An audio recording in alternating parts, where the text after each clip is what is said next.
We are fucking recording. What's going on, everybody? Wilson here, your spiritual hype man. Super happy to be back, and I am super excited to reconnect and have a special guest on the show today, Vinny Di Palma. He was a great friend of mine back way when in college we met, and can't wait to get into the episode because I definitely want to. You're actually the first person, Vinny, that I've had on outside of Patty, and Patty hasn't really spoken too much about who I used to be or how I used to be. And Oh, nice. I'd love to we're going to talk about everything and everything, right? So at some point, for the audience, get ready to hear from someone else's perspective as far as how I used. I feel like you should have prepped me on what I can and cannot say. You can say, honestly, like this is the rawest shit. Like I talk about everything and anything. So feel free to, like the rawest, the most best, I think, for most people, because they actually get a chance. Most people now, when I meet them, they're like, nah, like I tell them, I'm like, look, dude, I used to be pretty fucking crazy. And I think Patty mentioned this to me. She was like, I think you need to reuse the word, like you got to change your vocabulary. Instead of crazy, I think you need to go violent. Like, because people don't, I don't know. They don't want to say shit. I say crazy. Violent, I think is true as well, but it's sometimes a hard word for me to say, Yeah, that's fun. That's interesting. Yeah. Yeah. Cause then people will be like, fuck, this guy's crazy. Then it reverts crazy. I don't know. But we'll get to that. I definitely want to get to it, but I want to talk a little bit about you. I think we were in the middle of just sort of discussing just what I went through. So like I went through like 2 weeks of depression. Again, the reason the podcast started was Patty was there to like sort of be the the rock, and I was feeling like depressed. We did really well for the previous year. I was like, yeah, I finally fucking made it. And then I felt into like this 2 week depression, and Patty was like, listen, just get in there right now, do what you need, do what you say you were going to do, talk about the podcast. And that's where the podcast started, and it became as soon as I recorded that podcast and I just talked things out, I felt so much better. And I was like, man, I think this is it. And so what I've realized even today was kind of like another aha moment. I was feeling some sort of way, and Patty was like, all right, dude, like you don't, as far as video production, because I'm part of BNI, I'm sure Yeah, you told me that. Yeah, right. And so when I go to BNI, I feel like right now with the video production business, I'm just kind of like on stage, and then like I'm like, yeah, video's great. I love to do it. Like I'd love to shoot creative content, things like that. But I feel like as far as some of the things that I have to do for video, I'm just like, there's no soul, or like I'm soulless right now. Yep. And so Patty sort of said the same thing today in a way, and she was like, look, just fucking switch over to podcast. You're already doing the podcast thing, and go all in on it. And so that like remotivated me again today. And I was like, okay, I'm fucking all in on this shit. And so that's basically the decision I'm taking today is I'm going to switch over the seat. And then from now on, like the main focus is this. So a question for you. So you, are you saying that when you do your recording and your videos, it's you have a creative side that you want to do, but then you have things that bring in money that you have to do, and the things that you have to do to bring in money, you're not really interested in. Yeah. And then sometimes I think I battle between, like, you had shared that, your wifey is a like business owner. Sometimes for me, there's like an influx of like, the influx of projects. So like, it's always this up and down. And then I get to a point where like, if I sometimes walk into BNI, like I question all these things that I've done or people that I've worked for or worked with, and I'm like, man, did I do enough? Was I good enough? Was my product good enough? And then I start feel like dude, I have the Whoop, right? Yeah, so not sponsored yet by the Whoop, but at some point we will be. Yeah. Every Thursday morning, like I hit my strain goal today by the end of my BNI. Oh wow. Yeah. So like now strain says anxiety.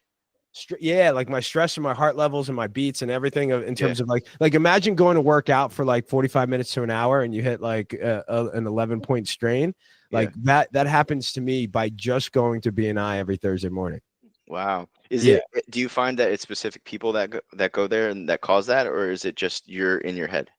I think it's just my head, man. I think it's in my head of not being good enough. And then like, sometimes I question the work that I did for people. And then sometimes I question like, was that good enough for them? And then is the relationship good? Am I not, why isn't there more referrals coming or people sort of passing? And I'm just like, so I question it and then it's all in my head. And yet I'm like, what's going on, everybody? Wilson Yeah, here, you know, right. so Right. I it's think like, not to cut you off, but I yeah. think like I struggle with this too. It's we make a mountain of issues for no reason. Like we're in our heads, and I'm just like, and then I think about this a lot. When I was at work, again, I'm on paternity leave. I've been on maternity leave since May. I go back in October. Thanks, man. When I'm at work, I'll wake up at, let's say, 6 a.m., go to the gym, get online by 8, and then I'll be like, think about all the things I have to do. I plan my day the night before, but I look at all the things the day of, and I say, oh, I'm stressing about a 2 o'clock call because I already think I know what they're going to say, and I'm already thinking about how to respond. Yeah. When realistically, you get on the call, and the call goes completely different, and everything that I've already prepared for and thought about that stressed me out didn't matter.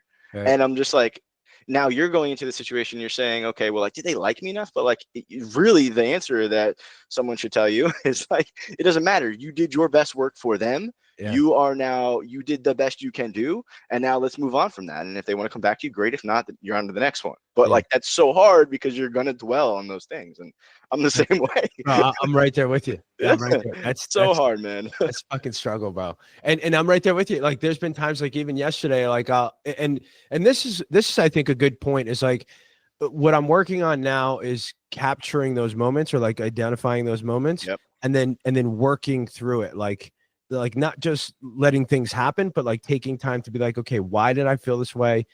Is it reasonable? Does it really matter at this point? Like, is that what they're doing? Like yesterday, I texted a like friend / client. It's like, hey, this, and this. And then they responded. And then I said this, and this. And then they didn't respond. And I was like, fuck, did I fuck up? Like, did I say? Right. And so it literally took me 20 minutes to just work myself through, like, off the ledge and being like, okay, look, man, like, maybe busy, whatever. And then I realized, I was like, if they don't respond, then maybe I'll just send up a follow-up at the end of the day, and just being like, hey, is this something I did, just to get it out the way and get it out there. And they're like, no, I was just busy doing some other shit. Yeah. And I think like one of the like I've been in situations so what you're saying is more reactive. And that's fine because you prepared, but now you're reactive. Instead of like me, I mean, I don't know, take it for what it is. And I'm not like a therapist by any means, but like instead of asking them like, hey, is there something I did? That also can sit not correctly with that person. Like because if you would have asked me that, I'd been like, is this guy, back to the word, crazy? Because I'm like, why is he in his head so much? Why? Because to me, he did a great job. I was just busy with the kid all day, and like I didn't get back to him. I put it or I read it on my watch. This happens a lot, and I didn't get back to him. Yeah. I think you've asked me to be on the show a few times too. On like, or like, hey, let's chat, and like I didn't reach out to you for 6 months. It's not because I avoided you. It's because like life happened, right? And it's like not you.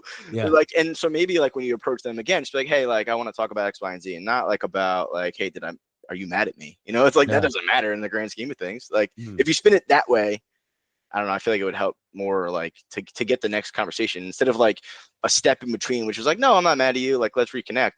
It's right away. Hey, let's reconnect tomorrow. Like, you know. Yeah, I like that. So for me, I feel like my perspective on that is just like, if I don't speak it, like if it's something that's sort of like honing it or bothering me, and if I don't speak it, even if I was like, hey, let's reconnect, and then all of a sudden we're still reconnecting, it's still in the back of my head, then it like does he not like me? fucking bothers me. It's just pity, like, or it's a great point. I definitely get what you're saying. I definitely good consideration on that. I like, for me on my personal level, like I realize if I don't get it out, and I don't get it out in the way that I want wholeheartedly say it or feel, then it's very hard for me to like let it go. But that's what I'm working on. It's what I just said, and the advice I just gave you speaks to the person I am, because I'm a little more passive in those areas. I always have been. Like, I think like, I don't want to put words in your mouth, but if like you would have looked back at like who I was in college, I hear a lot of people say like, he's just a likable guy. Like it's Vinny. It's just like whatever. Like I'm just there because I'm like more passive, and like I don't let things like run off my back unless I'm like drunk or something, right? But like so like that passive nature in me, like it wouldn't eat me alive, to be honest. Like, but it would eat you alive because you're a little more like direct, and like I don't feel that same way, and that's just people, and that's exactly, and that's why we're here. Welcome to Nothing Changes. Talking about everybody's shit. That's right. And it's funny, dude, not to cut you off again, but dude, so like I'm passive, and like, let's say nothing changes to you do, I don't want to be passive. That could be something I talk to somebody about. You're not passive, you're so direct, and you might be talking to somebody about like, how do I become more passive and not care as much? It's crazy. Exactly. And that's sometimes I same thing, like I think about, I'm like, man, why can't I just sometimes shut it down, where it's like, I'm just focused on, I don't know, eating my chicken wings. Yeah, you know right. Without like eating my chicken wings and then thinking about all these other things. So like, but that's what makes you an entrepreneur, though. Yeah, and that's exactly what I'm working on. So it's identifying it, working through it, doing what I need to do to like get to a level where it's like you said, like most of the things, like really, if you think about it, it's really not that big of a deal. It's like things are going to happen, you know, shit's going to go up, things are going to go down. You're going to continuously move forward. And I think at the end of the day, it's really just figuring out, it's like, am I doing well? Am I progressing as the self? And you know, everything else is sort of in the in between. That's right. Yeah, but I've been thinking about it too. Being on this leave, like, there's so many things changing in my life with me and the wife and the babies and everything. And like, I found myself like overthinking things and stressing my wife out. And I'm like, she's not like that. And I'm like, so now I'm trying to, before I say, oh my God, like, what about this? Like, we're doing our taxes. And because we usually file extensions, so I'm doing my taxes. And it's like, we got to get our taxes in, but really it's 9/18, they're due 10/15. Why am I causing that undue stress? Right. Like, so I pause myself and I say, like, if they're not stressed, why should I be stressed? I'm putting and I think it comes from, you know, the culture, you know, where after college, like what I became and what my career is now. And it's just like the proactive nature is just to a next level. Like so, you know, I'm trying to work on that too. Sweet. It's like, calm the fuck down, Vinny. Dude, you start getting stress and anxiety and you're like, oh wow, dude, like what happened? And then you smell it. Like there's a different sweat smell, bro. It's like, is that like Patty already knows? She's like, oh my God, you're fucking stressed and relax. But cool, man. Hey, so let's take some, you know, all right. So obviously people that know you probably have a couple people that know you're probably listening to you. So let me take them real quick with nothing changes until you do it. So like on the big scheme of things, really the thought or the process or the concept or methodology is that life is just a bunch of situations that you go from, you know, every day. Like from the day you're born to the day you die, there's a bunch of situations that you go to. And all these situations, there's usually a point of decision, like a decision point. Once you make that decision, that brings you to your outcome, which is ultimately another situation, right? So the thought is like, if you identify throughout life as far like some of these situations or these outcomes that you ultimately don't feel good or aren't happy with, right? So feeling loved, feeling included, any of those feelings that like we go through that are like, man, this fucking sucks. Then the thought is to then reverse engineer what was the decision point. And then before that, it's like, what was the influence, the thought, the emotion that led to that decision? So influence creates thoughts, thoughts drive emotion, emotion then drives the decision. That decision then brings you to that next outcome.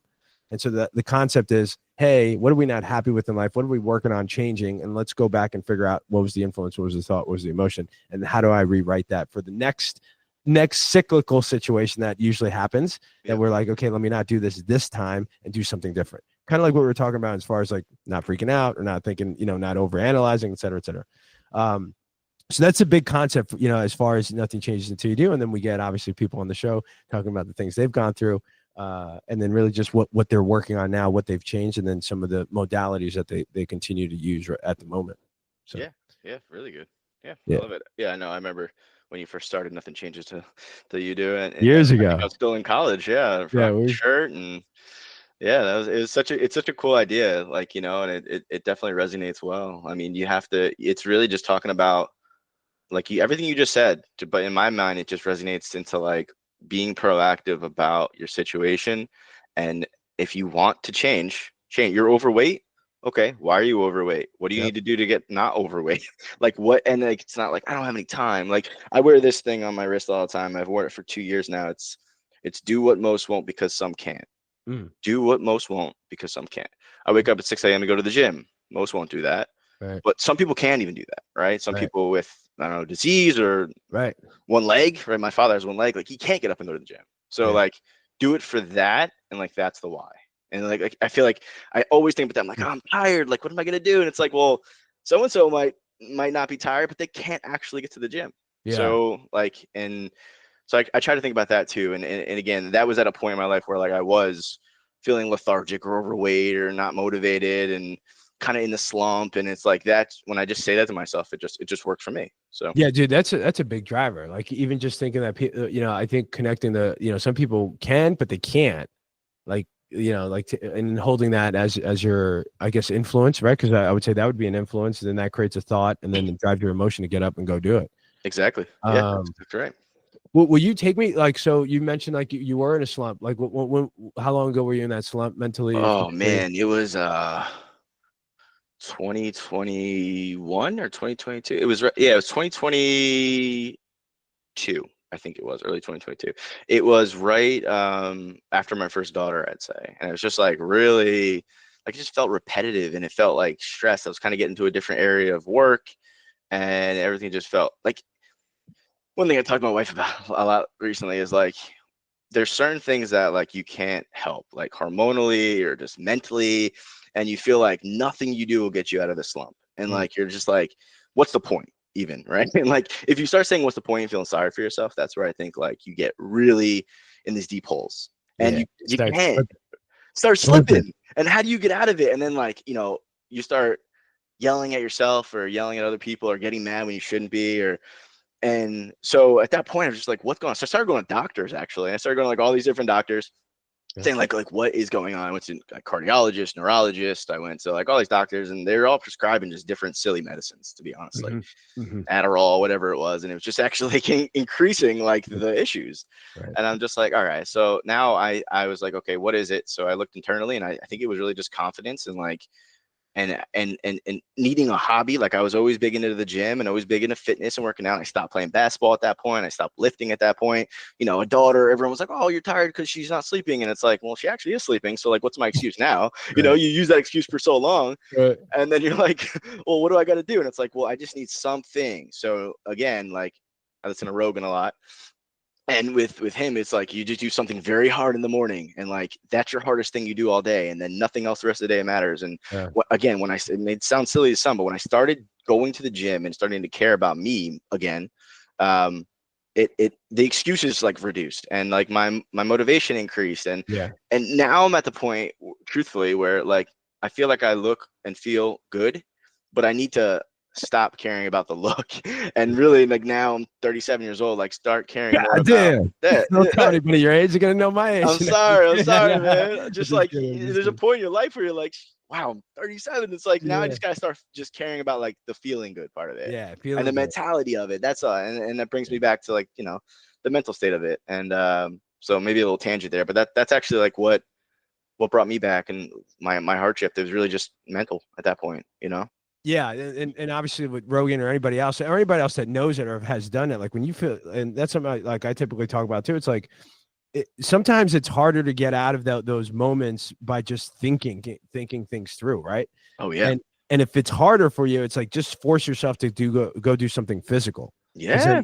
Like automatically your brain is just like, okay, cool. Like I'm doing something physical, and it changes.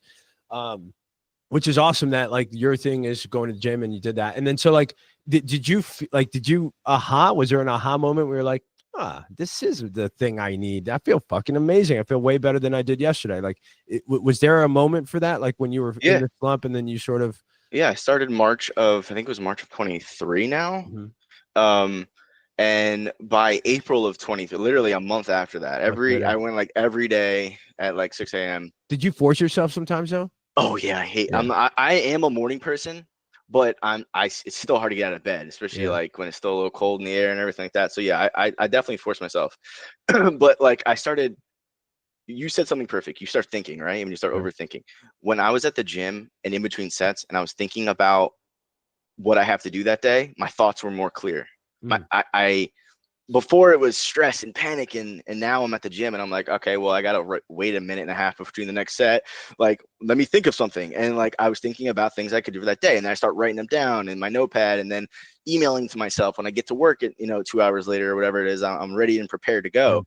So like, my thoughts started clicking, and then at work everything started clicking, and then I got promoted this year. And I think a lot of it was like, thanks, man. I think a lot of it was like that moment going to the gym, caring about myself, starting to think more clearly. Because if I didn't, like, and everything at work started clicking too, like projects started coming through, products I was building came through. I found my wheelhouse now that I'm like really focused on and care about, and it's just why that happened, and I have to think it's everything that I've done like to make that happen, right? Let's go. Yeah. Right. Yeah. And then the other thing that I've been connecting is the mood and the energy, right? So like the frequency of like how you feel during the day, and then like what happens during that day.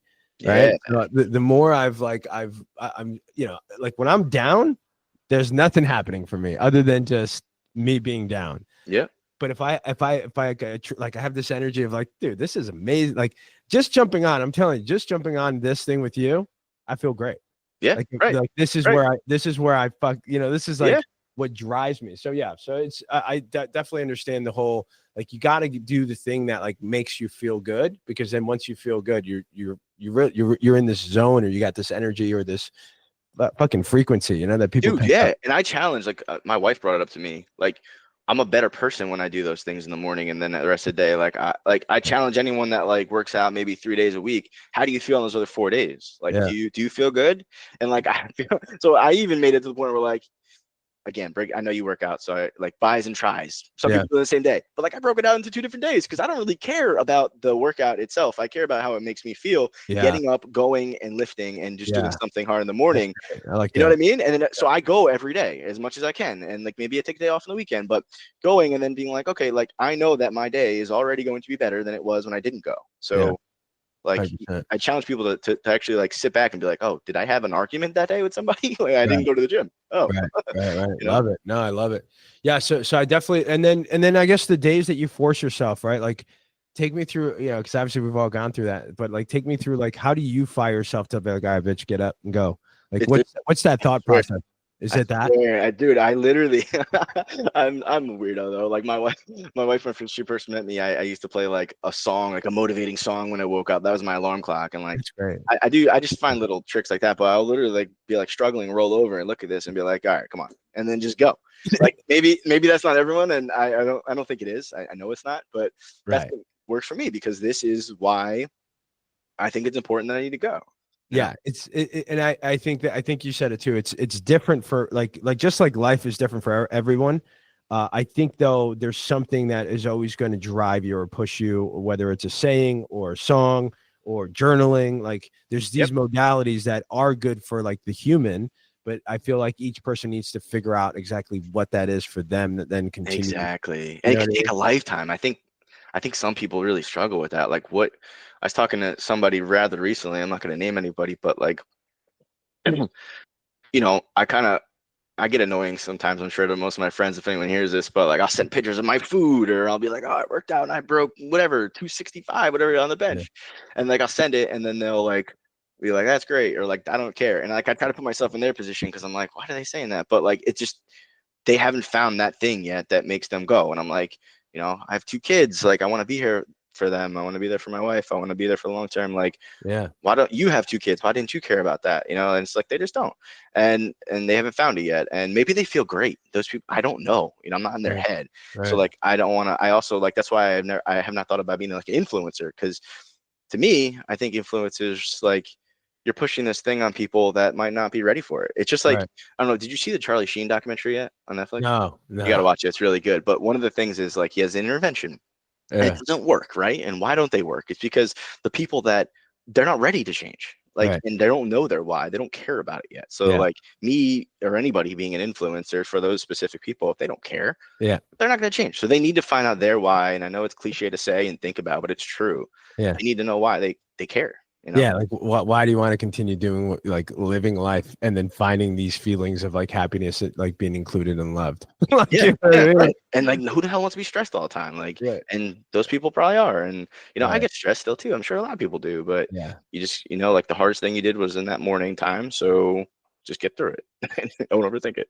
Yeah. And one thing I share on the podcast and with people too, it's like, I feel like there's, and this is sort of what I've come up with, there's 3 levels of change. And then this would, I definitely want to lead this into how we met. And then, so the 3 levels of change are: 1, you're unaware and unconscious of needing to change, right? Like, it's something that you've done and then it just continues to do. It's a cyclical thing. 2, the second level is like, oh fuck yeah, there is something I got to change. You become aware, and then you start figuring out, like, okay, I got to do something different. This is what I'm going to try, or this is what I'm going to do. And then you sort of kind of go back between like, oh, I did it and I didn't do it. Level 3 is you completely made it part of your new self. Like, you've changed completely this thing, this decision or this action. But the thing is, when you're between 2 and 3, in terms of like, level 2 is you're aware of it. Level 3 is you're completely the new person, or completely the new action. it doesn't go from 2 to 3 and then you're done, right? You can go from 2 to 3, but then sometimes if you're not reinforcing 3 enough, you can come back to 2 and be like, fuck. For example, for me, it used to be like, let me not yell and scream and get crazy in this situation. And then I would yell and scream and get crazy in that situation. I'm like, fuck, wake up. People, I like wake up, right? This was like specifically, there was one where I was like, back in college, it's like, I got blackout drunk. I ended up choking one of the neighbors out, and I woke up not remembering. And then I was like, what's up to everybody? I was like, hey, good morning. And people are like, what the fuck are you talking about? Good morning. You know what I mean? And so that feeling of like everybody sort of hating you because you fucking wilded out and were nuts. That was like the feeling that drove me to change. And I was like, I know I got to change this. I got to change these things. And so I would change for a little bit, but then I would revert back. Obviously, there's a lot of things, like, again, your influence or your situation has a lot to do with it, right? So if we were in the fraternity, we're drinking a lot, we're smoking a lot, we're doing a bunch of different shit. And like my maturity level or my ability to filter through emotions definitely wasn't there in terms of where it was now. Yeah. So I was going, like, I knew I needed to change, and I would change a little bit, but then I would revert back to craziness. Well, today, believe it or not, I think it was St. Pierre. I saw go to a UFC gym. In the UFC gym, they have quotes on the walls. And one of them, I think I just wrote down to try to remember it, but St. Pierre, I think, said it was like, it takes a lot to be a champion, but it takes way more to stay a champion. It's like, that's exactly this point. Like it's easier to be like, oh, I'm going to diet, for a month. And but like, how do you keep that for your rest of your life? Like, how do you do it? And it's hard. And it's funny too, what you just said. I remember one day I was hanging out with you, and it was the night after the window night, when you broke all the windows in the fraternity house. Do you remember that? In I think it was your room, or I forget it was right off the dance floor. Yeah, it was my room. Your room. Okay, yeah. Yeah. This was on was it Upland or? No, it was 6th Ave. 6th Ave. Okay, that's the one next to like Wawa or something, right? Yeah. Okay. I remember like the next day I hung out with you. It was just me and you. Yeah. And you told me to meet you at the house, and I met you at the house, and it was like nothing happened. And I remember being like, I remember vividly, I think I was like newly in the group, and that was like my first year in, let's say. And I remember being like, what? And no one could hold you back, and you were just going off, and you were breaking every window, and then I don't know, you left or something. And then again, the next day I came over, and I was like expecting you to talk about it or anything, and it was like, nope, we just didn't say anything, and we just hung out and we played basketball or whatever we did. And I remember being like, wow, he's so blacked out that like maybe he didn't remember it, but you definitely remembered it. You just were like, I don't care enough to say anything about it. I guess I don't know. I don't know, man. I don't know. I don't know. And it's funny because like I'll get different stories. I'm like, fuck. I was like, yeah. Yeah. Okay, well, so great leadway. Yeah. Good leadway. Okay, so yeah, so for most people that don't know or that really don't know, like I used to be, there was definitely like craziness, right? Like how would you describe it, Vinny? Let me give, because I want to ask you, it's like, was that the worst that you've seen me at? Yeah, I've heard other stories, but firsthand, that and one other story, I guess, was like you got in a fight before I saw you, and you like came back to the house and just like looked at me, but like nothing was there, like in your eyes, but you were bleeding from like your eyes, your nose, your mouth, and you clearly got in a fight. And you were like, all right, like let's drink, and you start drinking and partying and hanging, but like still didn't clean up the blood on your face. I remember being like, damn. So like I heard you say the word violent. I honestly, I know, like, change your word, crazy. Like I kind of thought, like, at times I was like, yeah, like he's nuts. I don't want to mess with him. But on another token, I was always like, oh, I'm glad like we're friends and like he's on my side, like at that point in my life. And at that point in my life, I was in no position to be like, oh, I need to help him change or whatever. It's like, that's just him, and like that's what he is, and don't piss him off. But truthfully, at the end of the college career, I guess, or maybe even after you graduated, you might have still been around for a year or two, I forget now, but I felt like you were more calm. Like you weren't the one in the fights. You were the one standing by. Like you weren't the one getting completely drunk. You're the one like helping or like watching. So like I always felt like you got better with time, and you matured like in the time I knew you while I was there. Yeah. Thanks, man. Like red wine. Thank you. Yeah. Yeah. And because there was definitely lots of that. And so what I've understood for me on my personal side, it was there's just a lot of rage, anger that I had early on. A lot of stuff that dealt with like my mom, that stuff that like, you don't really, you're not really understanding of until like all of a sudden you start reflecting back, like, where's this fucking anger coming from? And then obviously getting into alcohol and fucking smoking and all that stuff, like not like alcohol was definitely a negative impact on me, because like when I would go blackout, like you said, blackout, nobody's there. Yeah. Like, and then there was moments where I do remember certain parts where like, especially at that time, like there was so much rage that like it became like Roman, Jamal. I remember one time I went to go joke up Justin Dolan. Like it was downstairs. It was like some party or something like that. Because like I just wanted to talk to him. Well, that's what I said.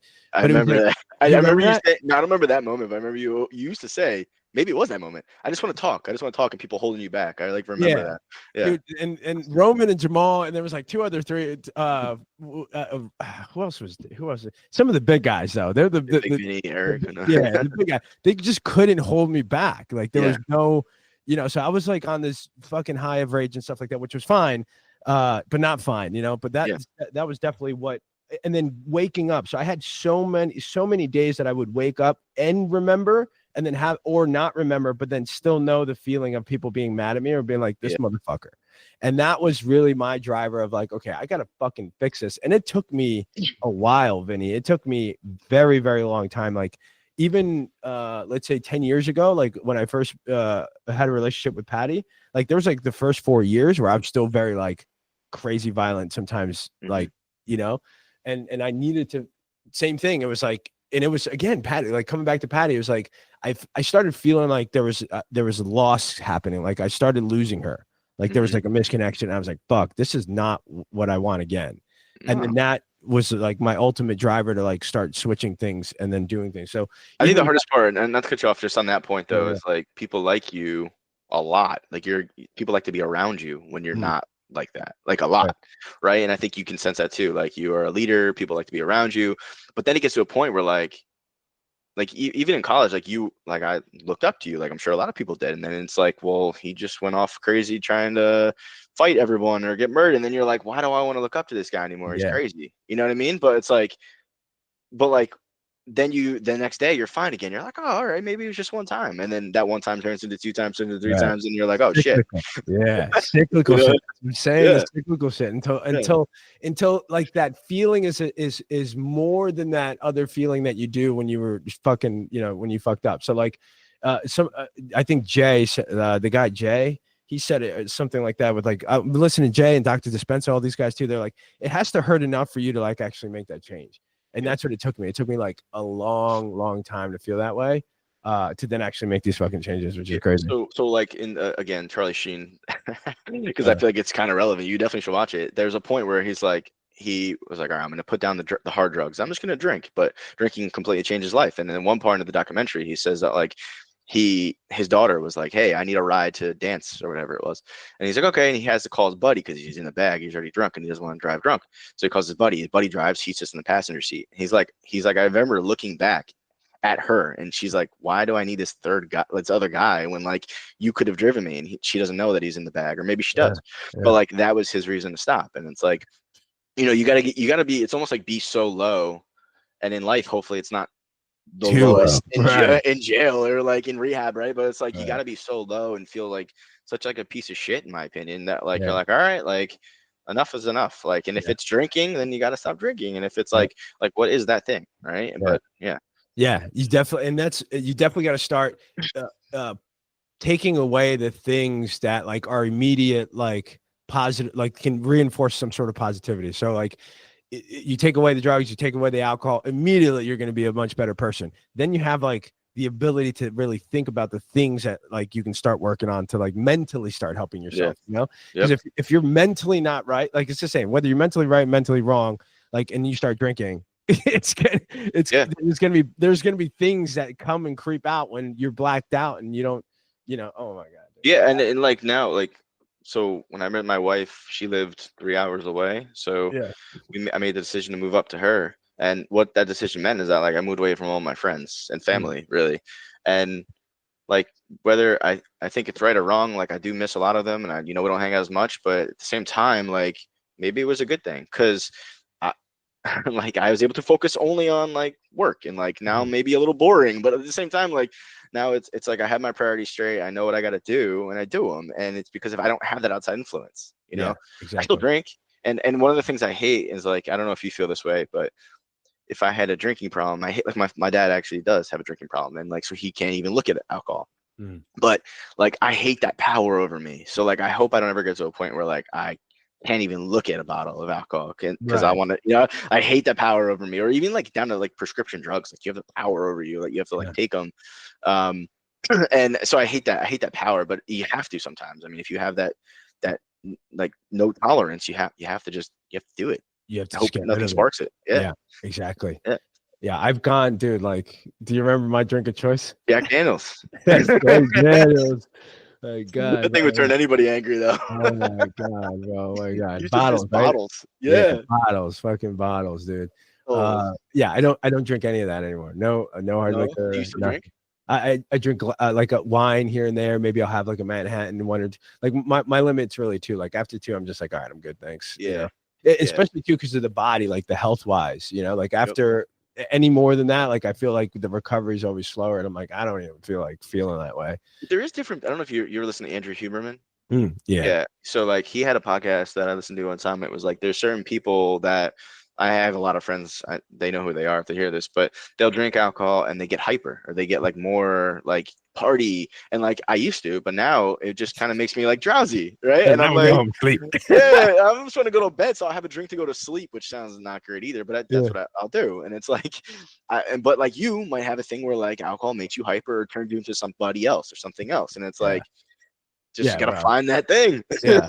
So the last time, so the last time we really drank. So Patty's working on it too. Actually, Patty's working on getting rid of, because she used to drink a lot, drank a lot, and there's a lot of that. Then, so I really had to also kind of do that, us together, so that way like I could be supportive. But we were out in Boise a couple weeks back, and then there was just one night where I was like, fuck it, we're gonna go fucking, we're gonna go all out. So we ended up going to to a club, and I just, how I used to do LIT, so I would do 2 LITs to the face, like right away, and then that would be it, and be like that would be it. So I kind of did something similar like that. I got to a good buzz. Good buzz, and then like we danced for balls. We danced for like 4 hours straight. We didn't leave the dance floor, other than going to refuel. But then there was a moment where like it went, like there was too much, and we had to slow down. Then we did something else, and it kind of blew up, and it was just like, I was like, oh no, this is not what not the way we planned it. And so it became another reinforcing factor. It's okay if we probably not, like even though I think like, oh, maybe one day we can probably do it. It's just like, no, I don't think we can ever get to a level where of that excess, because it just, if we're both not right, like if we were both not right that day, it would have been a total mess. Yeah. So that was like, another thing where it's like, maybe we can, and I can. And I was like, no, definitely not. Like, let me just stay on this because just to while out, just to have enough, whatever, kind of like, I don't know, fortitude to be like, I'm just gonna fucking dance my balls off with that, not caring about anything, like, because we used to do that all the time, right? That shit was fun. I think it's it's cool to think of is like a challenge too, like, oh, I'm gonna go get trashed and be okay, and then it's gonna be great, and then you do it, and you're like, oh, it's not, it's awful. Like, nope. I know why we don't do this on the fucking daily. Vinny, so let's talk a little bit about you. Thanks for sharing that, like the insight of because I think again, most people hear it, but they don't really get firsthand, like things that like. You gotta get Carlo on here. I know. I am. Did you watch his show yet? Yeah, Carlos coming up next. Nice. Yeah, he's definitely on there for sure. Yeah. And he actually talked to me about what he went through after the show. I was like, wow. So we'll wait for that one. He's got some good ones. Yeah. I met him in New York for Joaquin's bachelor party, and did you? And he was kind of like, after I didn't see anything at that point, and he was like really like telling me like all the things and all the lessons he learned. That's definitely a good one. Yeah, and he knows you longer than me, because I think you guys like did whole acting stuff after, right? So yeah, crazy. Cool. Yeah, I can't wait to have them. But let's talk about you a little bit. So like take me through, what was sort of your childhood growing up influence, thoughts, emotions, what were something that you kind of dealt with, and then where are you at now? Well, I know we talked a little bit about like your slumps recently, but what was something that you kind of have dealt with earlier on growing up that either affected you, or like didn't really help you until you realized, your aha moments? Was there anything like that? I don't know. Well, I mean, I think I told you before my mom passed when I was 11 years old, Right. And right? that's what because Yeah. I remember having that conversation. I In forgot that who room, in that yeah. bedroom. I think it Yeah. was before I even pledged. I Yes. think. And I think it was Yes. just us two. And we're like, Yes. right? You were talking. Yes. I'm like, That's yeah, so dude. Like, funny. yeah. Yeah. I Yeah. remember where that was, but it was in a house upstairs. I remember that Yeah. one. But yeah, so now I guess I'll bring it back current, and why I think that's important is like I think about like I wasn't the best student growing up, right? And I think about it all the time, like what if she didn't pass? Like what if she was still here? Like would I have been a better student? But then I often think like, well, because of that and because of all the things that I've learned, all the, barely getting into college and then going to college and like succeeding and then coming out to workforce and now I have a really, really good job, a really good, future and family. And it's like if I didn't have that, maybe I wouldn't be where I was. But Yeah. and on the flip side is like maybe I would have went to MIT. Maybe my mom would have put me in a position where like I was studying every day and like getting to really good schools and then go, I don't know. I think about it now because of like how hard I work and how much I like doing research on different things. And it's like I never would have did that when I was a kid. And it's like, is it because I didn't have that pressure to do anything? My dad didn't really, I didn't have a pressure to like go to school or like get good grades and stuff like that. So I think about that a lot too. It's like, if she was here, would things have changed? But if they did change, would it have really been for the better?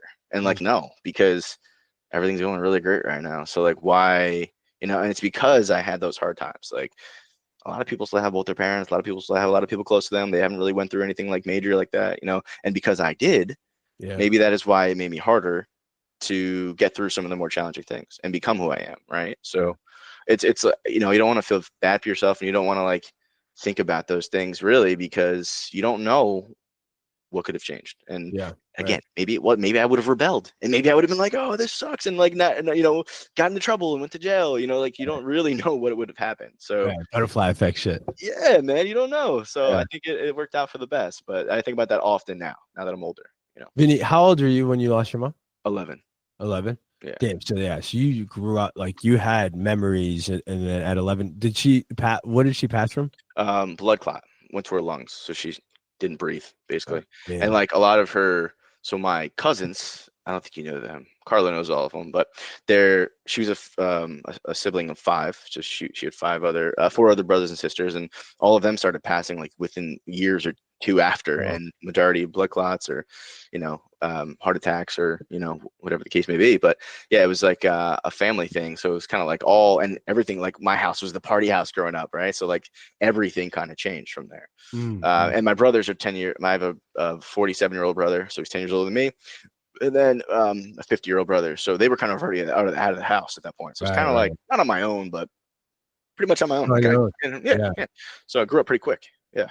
And so did like, I guess if you don't mind putting yourself back there, like when that happened, the next like year or so or a couple of years, were there moments where you were just feeling defeated, or like how did you work through that? That's a good question. I by the way, for the record, I've went to therapy like twice and since then because they made me and never went again.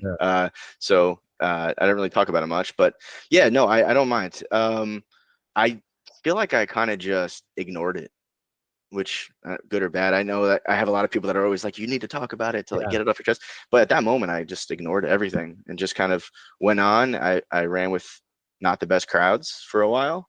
Didn't even think I was going to go to college, like I mentioned. And then I think it came down to like, you either like go get a job or go to college. And so I went to the county college in my town. And I realized like at that point, I very much remember being like, I'm home, going to county college, and like I could do something way more, like way bigger. And I remember that was like the light bulb. Like, all right, let's start applying to schools and let's get out of here. I got out of there, went to Stockton, as you know, and met y'all, which was cool. And I think this is important too.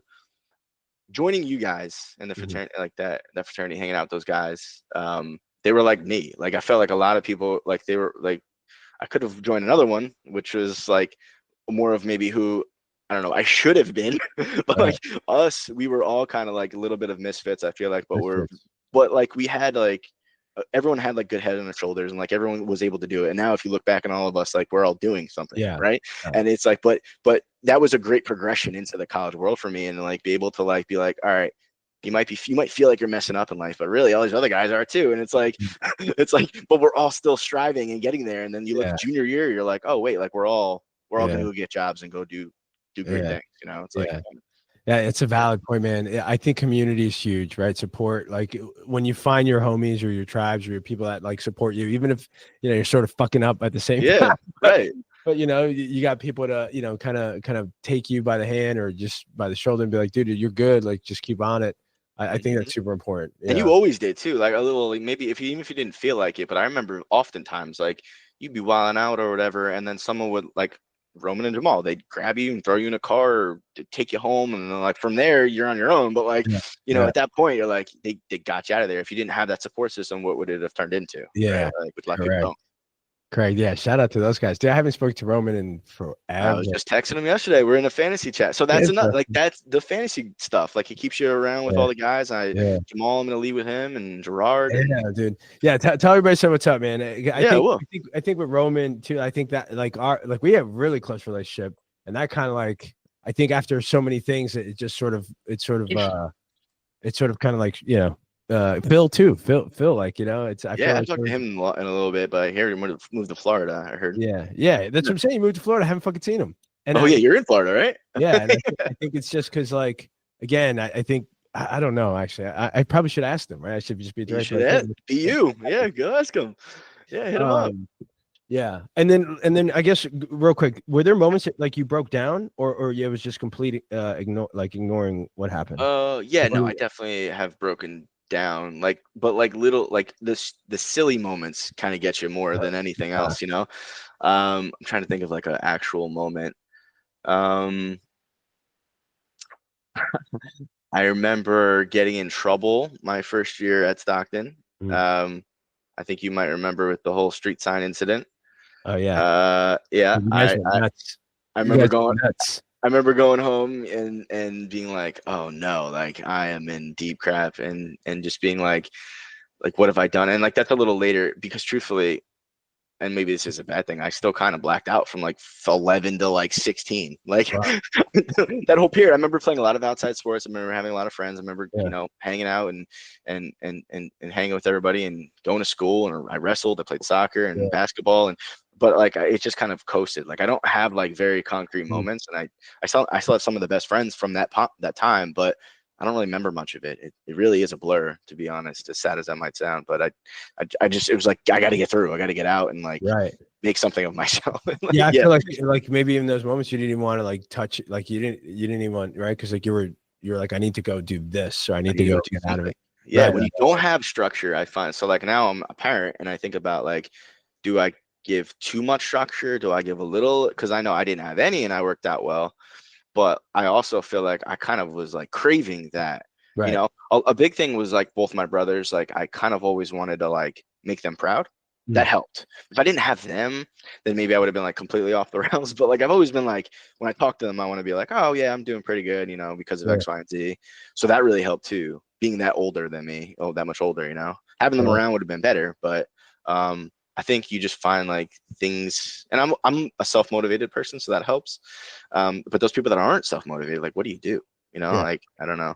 Yeah, and I think that's where community comes in, man. Like that's why people go to church, right? That's why people join things like that, like whether it's church, CrossFit, exactly. Like there's a community part to it, and I think it's always leads to that, like someone's got your back, or like you feel supported. I think that's important. Yeah, that's a great point. Yeah. What? Okay. So you got a few minutes, right? You gotta go. Yeah. I gotta get my daughter from daycare in a little bit, but yeah. All right. Cool. All right. So let's do this. Okay. So typically, all right, I'm gonna ask you 3 questions. Basically the way we work. I like that. Yeah. I'll ask you 3 questions, but before then, let me ask you: do you have any like any motivational, like, is it books? Is it music? Like, what do you like go back to? Like, what becomes an influence other than the bracelet? Because I think the bracelet is pretty cool. But is there something that like you use? Do you journal? Do you have any modalities outside of working out? And then actually, that's funny that I didn't even think about it just now. But I do this. I don't journal often, but what I try to do is write like notes to my daughters. Oh, and wow. So fucking dude, isn't that right? It's fucking amazing. So yeah, I think I think because like I found a diary from my mom and I read it and like I'm like, oh, that's really cool, like a good idea after she passed. So I do that for my daughters and I'm like, when I pass, like maybe they'll read it and be like, oh, that's I do that, but that's not like ultimately the most motivating thing. I think I'm trying to like maybe again, right or wrong, bury my head in like my career now. So I do product management and I'm focusing more on like artificial intelligence and been there for almost 2 years now, trying to like really focus on that. So I'm reading a lot of books and it's moving so quickly and I'm just trying to wrap my head around it. But that's what I love because now I'm like, it's, I was doing tax for a while and tax is tax code. And it's really like black and white and like this other new world, man. It's just like, it's moving so quickly and you're just like, okay, no one's ever going to be an expert, even though they might call themselves experts. Things are moving so rapidly that like you have the ability to like catch on to something and like, the front end and learn it. So that's where I've been trying to wrap my head around that, trying to build products and just stay busy with that. Cause I think again, with the gym in the morning, staying busy as I can on like work in life, the next 7 to 10 years, I want to grind like as hard as I can, as hard as I ever have. And then go from there. And then just get you. So that like switching and working on this, it's almost like creative, right? Like you get a little bit of the creative from tax code to what you're doing. Yeah. And so like inspired.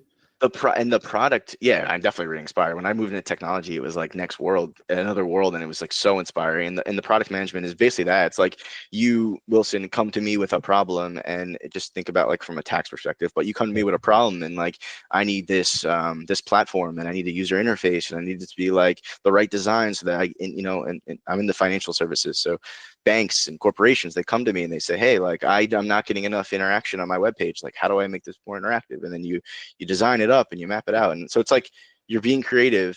And now the one layer of AI, now how do we embed artificial intelligence on top of that? Very cool. Yeah, cool, man. Cool. Yeah. So you're like, let me get to work instead of like, fuck, I gotta go to work. Exactly. And that's where it changes. Like, if you can actually like wake up and be motivated. And again, my team around me is really, really good. Tax technology team. And everyone's just motivated and driven. And it's like, it's cool to be around, right? Yeah. Like, exactly. Yeah. Influence, community, emotion, drive, not at all. influence, thought, emotion, action, decision, outcomes. That's what I'm saying, man. Like, if you can just align those things to like where you want to be and how you want to feel, then you'll have more positive days than those that you're just like, fuck, what am I doing? Yeah, and that's a good point too. Not before you ask those 3 questions, it's stack up more positive days. That's a great point. That's a great way to say it. Like, and it even calories, like anything. Like if you look at a 7-day week and you've now, stacked up 5 days of wins and 2 days of bad, that's way better than the other way around. The opposite. Dude, my life sucks. Yeah, seriously. Gosh, yeah, right. Exactly. Fucking A. All right, cool. So before I ask you these other 3 questions, any other college ones before we leave? Like, is there anything else other than the Twix bars in my freezer? Oh man. I remember the Halloween where you dressed up as who is it? You were like black and white, or it wasn't the Joker, Crow. was it? The Crow. That's what it was. Yeah. I remember you like scaled the building. Yeah. That's a story I heard about, but I saw you leaving the house as the Crow, and then I heard what happened after. Yeah. Will you share what happened after? What I heard, I don't really know. What did you hear? What I hear, and again, I probably heard it over 15 years ago now, but or however many years it is. I heard that you were outside of a building trying to get into the building, and you scaled the building, and then I thought there was like cops like putting spotlights on you while you're on the building, and like they had like weapons and they were drawing them, and their shotguns, bro. Yeah, that's what it was. Okay, yeah. Dude, yes. And I forgot it was Halloween, huh? It was Halloween, so like because they thought and they had a burglary like a week before. Yeah, it was something where like there was a reason why they had to draw their guns. Like you didn't have a weapon, obviously, but like no. Yeah. But they said we got a gun. We'll shoot. I was like, all right, I'm gonna go. I guess this is where the craziness like leaves my body. Thank goodness, man. Yeah. Thank goodness it was Halloween too. You had that costume on. Otherwise, that would be even creepier. Yeah, even fucking again crazier. But yes, correct. I did scale a building, so I scaled the 3rd floor, and then I got to like the 3rd floor, and then I fucking swung myself into the 2nd balcony where Jack was, right? Like my little dog, Jack, and shit was crazy. And again, by the grace of God and everybody that I think you mentioned it too, like, and that's what I need to reinforce myself a little bit more is like, I guess for the longest, I've always wanted to be like accepted or like, included. Mm-hmm. And I'm like, dude, sometimes I feel like I need to just reinforce the fact that people like do, right? You said it, like people like it. They enjoy being around me. They fucking love me. Cause like, if they didn't, I would have been fucked. Like, yeah, right. Like in that moment, like I would have been like in jail, gone, done. But the person that like spoke up was like, no, right? Like it was fucking insane. Yep. So yeah, so thank you for that. Yeah, that was crazy. And thanks for the words actually before, because it does reinforce everything that I'm still seeking. I'm still like searching for it in some sort of way. Yeah, you'll never stop. Yeah. Yeah. There's no stop. And if you do stop, it becomes boring. So right. Don't stop. But yeah. That's funny. So you remember me leaving as the Crow and then fucking were you leaving and then hearing the story? I remember who told me, but yeah, I remember that. And then I also remember, like I said before, you kind of got like tamed down a little bit. I remember like being in like big brawls at the house, as you probably remember, and you being in the corner and like not doing anything and just watching and be like, wow, that's wild. And like I remember vividly like you in the corner of a house one time, and I'm like, why isn't the guy who could probably like do the most damage not doing anything? And I remember being like, oh, like after the fact, being like, oh, maybe he's just grown, and like, that's when you kind of started. Was that the basketball? Was that basketball? When the basketball guys came in? Probably the basketball team. Yeah. I think that was crazy. I didn't even, and I knew the team. I was like, what do you guys do? Like, why are we What's going on here? Yeah. And they fucking came back because we were cool with those guys. Like, we were cool with everybody. There was also another one outside the podcast house where a couple of the guys were fighting in front of like car lights. I don't know if you remember, like all the cars were like around in a circle and the lights were on in the middle. Yeah, I remember like Toop was, I think, fighting and like you were just on the side, and I'm just like, like he's not doing anything. Why did he jump in? Like poke him, that like meme. It's like that yeah. It's like poke him. No. I remember. I think the last time there was one where I think it was like an open house party, and like I got belligerent, and then I think me getting belligerent and whatever was happening in like the hallway, because it was like so tight. It just it erupted into like a giant brawl where like everybody was just brawling, and like the entire party left. I remember somebody got swung on outside, and I literally just like took this kid, and I fucking yoked him, body slammed him. And then he was like, but it was not, it was fucking nuts, to be honest. But I think you said it best as far as like the people that we did, sort of have influence on and grow up with us. We're all misfits. But I think we all took care of each other in a way that, if you look at it now, it's almost like a church, like bunch of fucking or whatever, right. And that's why I joined that you guys, because I remember being at an info night and being like, and you had like Evan, on one side, and I was like, it's like a skater kid, and then you had like you on the other, and then you had like Justin Dolan, and then you had like Jamal, and I was just like, they're just so weird, like different, like everyone's different. And I was like, this is great. So I decided. Oh, that's funny. All right, cool. Let me ask you these 3 questions before we wrap up, because I know you gotta go. First question: biggest regret in life? I knew you were gonna ask that. That's funny. I don't know if I've thought of it though. I knew you were gonna ask it, and I didn't think of it. Biggest regret. Oh, you know what? This is whether it turned out right or wrong. I think my biggest regret is I feel like I wish I was more involved in like high school academics and athletics and cared. I didn't care. And like, if you ask any of my family, like I bet you've asked my brothers, primarily one of them, and you said like, what did you think about Vinny? He as like a kid, he would say he didn't care, and I didn't, or at least I acted like I didn't. And at that point, I probably just didn't care. Yeah. So I wish I cared more. Yeah. Caring a little bit more about your own like academics, like, also like I could have probably played on certain sporting teams, and I thought practice was too hard, so I quit. Like, and I was just like, just going through the motions every day, like tired, sleeping through the first 3 periods. And then like, why didn't I care? And I just didn't, but again, that's the journey. So. Okay.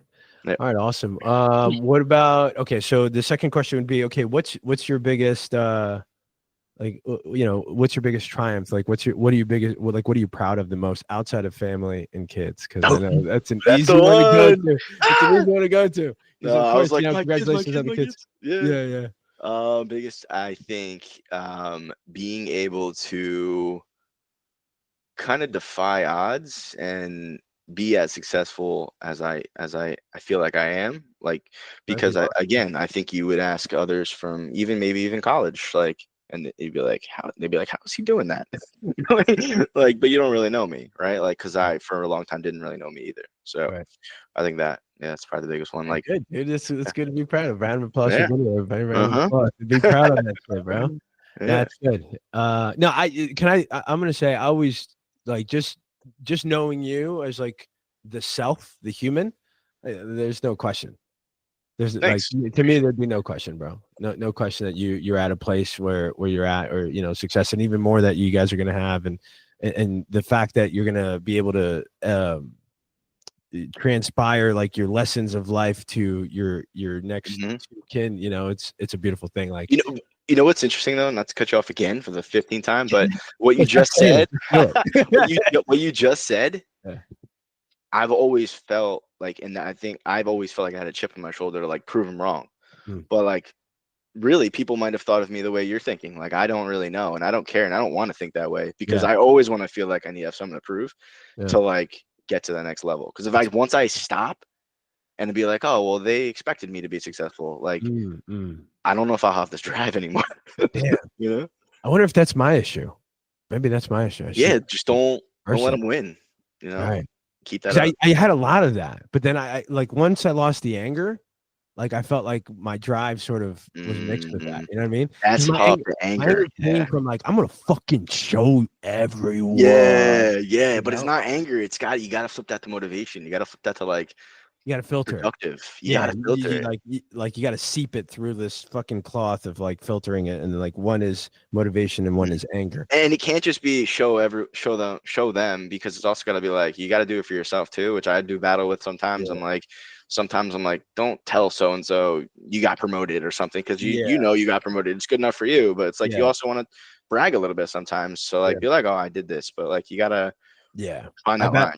Battle with that too. Like, am I saying too much? Am I showing too much? Right, exactly. It's like poker. Not being poker when you show your hand. 100%. All right, last question. What is one thing that you're currently working on changing for the better? Well, I think we kind of touched on it already. It's I need to, it's cliche, but like, only focus on what you can change, and the outside elements you can't prevent them. Like, dude, like, I sit there and I'm like, I can't. I sent someone a contract and they didn't sign it. Like, all right, well, I can't force them to sign it. Like, like, what am I gonna do? Like, don't think about all the 15 other ways that could be bad. Like, forget about that for a little bit. Let it sit there and go on to something else. Like, I need to get way better at.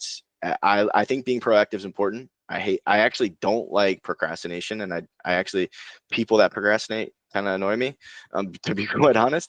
So I'm not going to say I'm going to procrastinate in any way, shape, or form, but I need to stop making things up in my proactive nature, if that makes sense. Yeah, I love it, dude. Awesome. All right, cool. Well, then fucking keep doing that. I'm gonna check in and make sure that. Dude. If you ever, after you have Carlo on, if you guys want to do like a three-way call, let's do it too. He's gonna be a good one for you. Wow, bro. Wow. I know. Crazy. It'll be a good one. All right, my brother. I appreciate you so much. Thank you again. Thanks to all your listeners, everybody that's listening because of you. I appreciate you guys, and everybody that's been listening for a while. Dude, we had 66 countries and 500 and almost 40 cities, I think, where people are tuning in. Huge. That's awesome. Keep grinding, man. Proud of you for doing that, dude. You didn't give up. I say it all the time. Like, you stick to your guns and you just kind of keep rolling. And it's the hardest thing to do, because a lot of people are just going to cash out for a buck. But you kept going, and you can blow up, man. I'm waiting for Nike. Nike's going to come knocking. You got to go whoop. The whoop thing's a good out. The whoop too. Yeah, the whoop would be a good one. Nike and whoop. not like I want to pitch Nike that nothing changes until you do trademark on clothing, because like we have the trademark. That's genius. I mean, yeah. Have you not? Yeah, I remember you talking about something like that a while back, right? Yeah, That's a great idea. So I want to make some traction here. I want to get some sales up so that way I can show them some numbers, and at some point, we either they're gonna knock or we're gonna knock and be like, hey man, I honestly think it would be the number 2 selling shirt until it takes over the number 1 spot. So I bought my wife a sweatshirt today from Adidas, and the back of it says, it's a new slogan or something like, "Don't be a fan" or something. But I was thinking about it, I'm like, yeah, just put that. It's kind of cool because it's on the whole back. Yeah, like nothing changes till you do on the back of a thing. Boom, bro. Yeah, and for anybody that's listening, this is the plug. If anybody's listening, check out ncuid.com. The way we've set it up now is you can buy a shirt, but it's more than a shirt. It's like a sponsorship. So you're help sponsoring like an episode. So whoever buys a shirt or like whatever business or person, then we'll obviously get them a highlight, and we're going to start like a sponsorship wall on the page. So that's cool. Wants to get their wall. Yeah. Nice. Yeah. So if if you're listening out there and you want to sponsor, check out ncuid.com. If you know somebody at Nike, also make sure you reach out. And Vinny, anything for you in terms of business, like anything we can shout out for your business or? No. Well, if you work at a financial institution or have any questions on artificial intelligence, or it's a hobby, it's a career, feel free to reach out, and I always love talking about it. So yeah. Oh, I'm coaching soccer. What? Again. We have a new club called the Bucks. Nice. Up in North Jersey, and yeah, it's gonna be good stuff, man. Give us some love. What is it? What's the age group? I'm specifically coaching the 2024 kids, but we have 2024, 2011, boys, girls, yeah. So it's a higher level league, travel soccer. Very cool. Yeah. Cool, yeah, man. it's fun, man. Nice, It's almost better than when we used to play, because you still play. I think a few months ago I saw you in like a yeah, dude. I like 6 years ago I started playing. I was like, this is the best sport ever. Yeah, it's just a lot of running. You feel like accomplished after it, right? Yeah, really good. Oh, dude, I was the worst. Like I had the hustle, but like I had no IQ, and then it took me. Obviously, like now I'm a lot better for sure. But I most recently just signed up for flag football. Again, nice. I'm gonna dust off the cleats and just yeah, that's awesome, man. Good for you. Yeah. All right, my brother. I appreciate you. Everybody keep crushing it. Don't forget, don't forget, obviously it's just the thoughts in our head. Sometimes we just got to change our prompts or go do something physical like we talked about. And at the end of the day, nothing changes until you do. Let's see you guys again on the next one. Peace. Later, man. Bye.